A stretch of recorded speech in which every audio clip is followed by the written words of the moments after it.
Maelfu na mamilioni ya Wakristo wengi wamepotoswa na roho mtukutu aitwa Aaron Pekanta. Hii ni baada ya kuomba na kufanya Mungu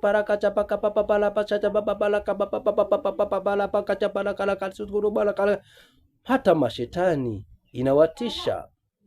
Na baada ya vita kutokea mbinguni, Mikaeli na ule choka mkuu wamepigana, choka kushindwa, akatupiliwa duniani. Lucifer ameamua kuteua baraza lake la mawaziri.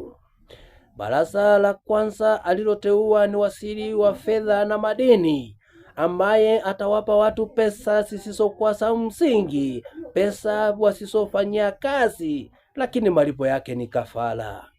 Maana hakuna kitakachotoka bure, bali utatoa sadaka ya damu. Shetani baada ya kuteua waziri huyo wa fedha na kuchanganya watu, amempa waziri wa pili ambaye ni waziri wa mavazi na mabambo. Hapa ndipo amewachanganya wanadamu, ambapo wanafaa nguo zingine za kuwatangaza vile walivyoumbwa.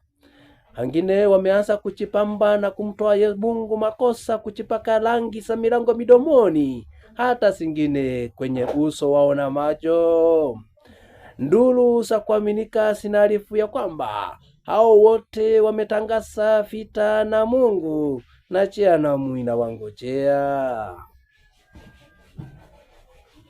Ng'ombe na binadamu wameapa ya kwamba hawatabisana kuhusu sikukuu ya Krismasi. Hii ni baada ya mujibu wa gazeti la kila siku, kitabu cha Mathayo, kitabu cha Luka 1:56 ama 26, inasema kwamba mamake Yesu namu akachukua mimba mwezi wa 6. Yesu kasaliwa kama binadamu wa kawaida, naye akasaliwa kwa maana baada ya miezi 9 kama binadamu wa kawaida. Ndipo unaposoma Luka 2 nasema akamfahamu binadamu kwa 100% na akamfahamu Mungu pia 100%. Kumaanisha alisaliwa kwa muda wa miezi 9, ambapo kwa mujibu wa hesabu za takwimu ya BKMTV Kenya tumegundua ni kwamba kasaliwa mwanzo wa mwezi wa 4 mama mwisho wa mwezi wa 3. Je, Disemba 25 ni siku ya kweli ya Yesu kusaliwa?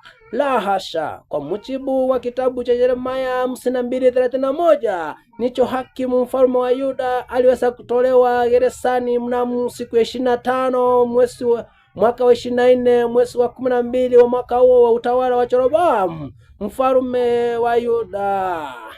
Na kwa mujibu wa maandiko matakatifu, sikukuu ya Krismasi haitambuliki, ila ilikuwa ni